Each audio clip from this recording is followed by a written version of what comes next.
Friends, welcome to traditional food kitchen. இன்றைக்கி நம்ம கிச்சனில் ஒரு சூப்பரான ஸ்வீட் அப்பம் தாங்க செய்ய போகிறோம். எப்படி செய்யலான்னு பார்க்கலாம் வாங்க. நான் அப்பம் செய்கிறதுக்கு 1 கிளாஸ் அளவு பச்சரிசி எடுத்திருக்கேங்க.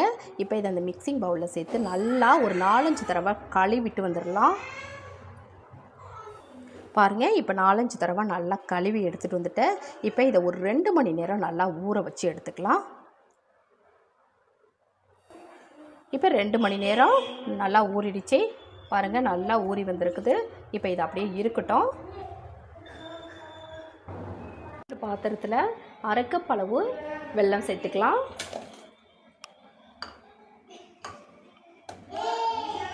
அரை கப் தண்ணி சேர்த்துக்கலாம்.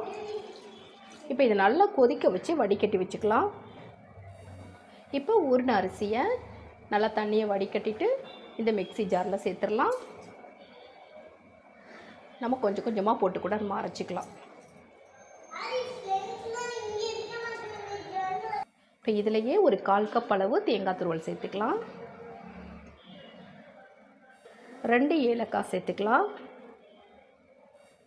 இப்போ ஒரு சின்ன வாழைப்பழம் எடுத்திருக்கேன். அதில் தோல் நீக்கிட்டு இதை ஃபுல்லாகவே நம்ம சேர்க்க வேணாம். இதில் பாதி சேர்த்தா போதும்.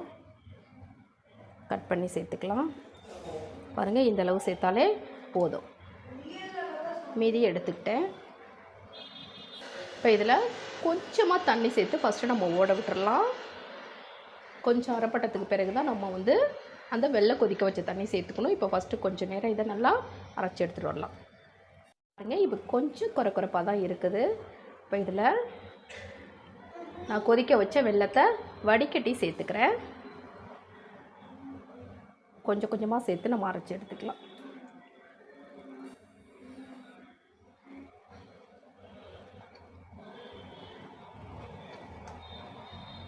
இப்போ இதை நல்லா அரைச்சி எடுத்துகிட்டு வந்துடலாம்.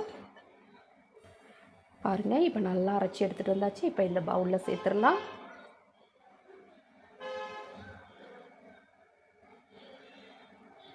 இப்போ மீதம் இருக்க அந்த வெள்ளை தண்ணியும் இதில் சேர்த்துடலாம்.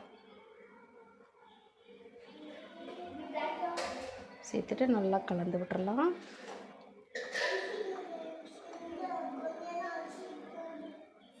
இப்போ இதில் ஒரு பிஞ்ச் அளவு மட்டும் உப்பு சேர்த்துக்கலாம்.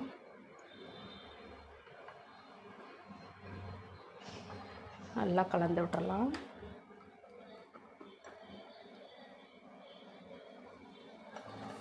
இப்போ நல்லா கலந்து விட்டாச்சுங்க. இப்போ இதில் ஒரு 2 பிஞ்ச் அளவு மட்டும் அப்ப சோடா சேர்த்துக்கலாம். அப்போ தான் உங்களுக்கு அப்பம் நல்லா சாஃப்டாக இருக்கும். கடைசியாக இந்த அப்ப சோடா சேர்த்துக்கோங்க. இப்போ நல்லா கலந்து விட்டுறலாம். இப்போ மாவு ரெடி ஆகிடுச்சு.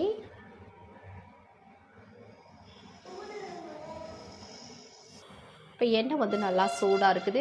கொஞ்சம் குழியான இந்த மாதிரி பாத்திரமாக எடுத்துக்கிட்டிங்க அப்படின்னா உங்களுக்கு ஊற்றி எடுக்கிறதுக்கு உங்களுக்கு ஈஸியாக இருக்கும்.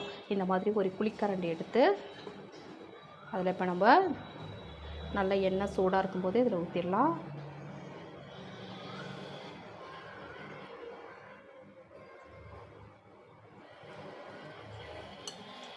அதுவே மேலிருந்து வரும்.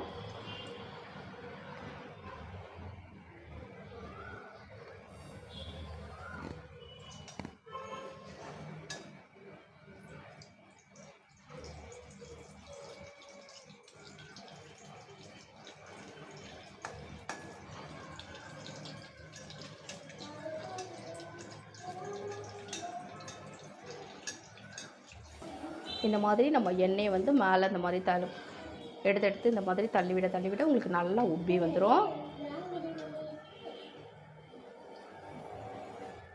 இப்போ இதை அப்படியே திருப்பி போட்டுடலாம். நல்லா மீடியம் ஃப்ளேமில் வச்சு தான் நம்ம வேக வைக்கணும். இல்லைன்னா மேலே நல்லா வெந்துடும், உள்ளர வேகாமல் இருக்கும். இப்போ இதை எடுத்துடலாம். இப்போ இன்னொன்று ஊற்றிடலாம்.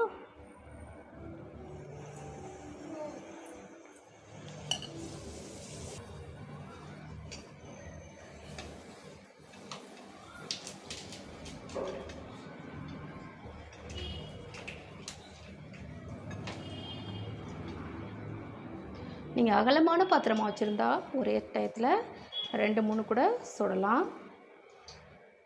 இப்போ திருப்பி போட்டுக்கலாம். இப்போ இதை எடுத்துடலாம்.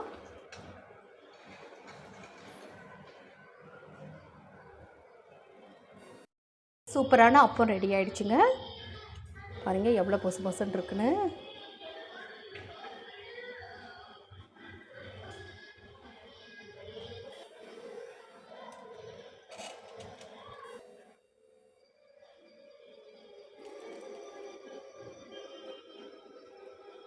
பாருங்கள் உள்ளார எல்லாமே நல்லா சாஃப்டாக வெந்திருக்குது. நல்லா டேஸ்டியாகவும் இருக்கும்.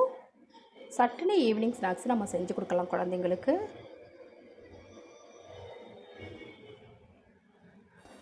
இந்த மாதிரி நீங்களும் ட்ரை பண்ணி பாருங்கள். இந்த வீடியோ உங்களுக்கு பிடிச்சிருந்ததுன்னா மறக்காம உங்கள் ஃப்ரெண்ட்ஸ் ரிலேட்டிவ்ஸ் எல்லாருக்கும் ரொம்ப ஷேர் பண்ணுங்கள், லைக் பண்ணுங்கள்.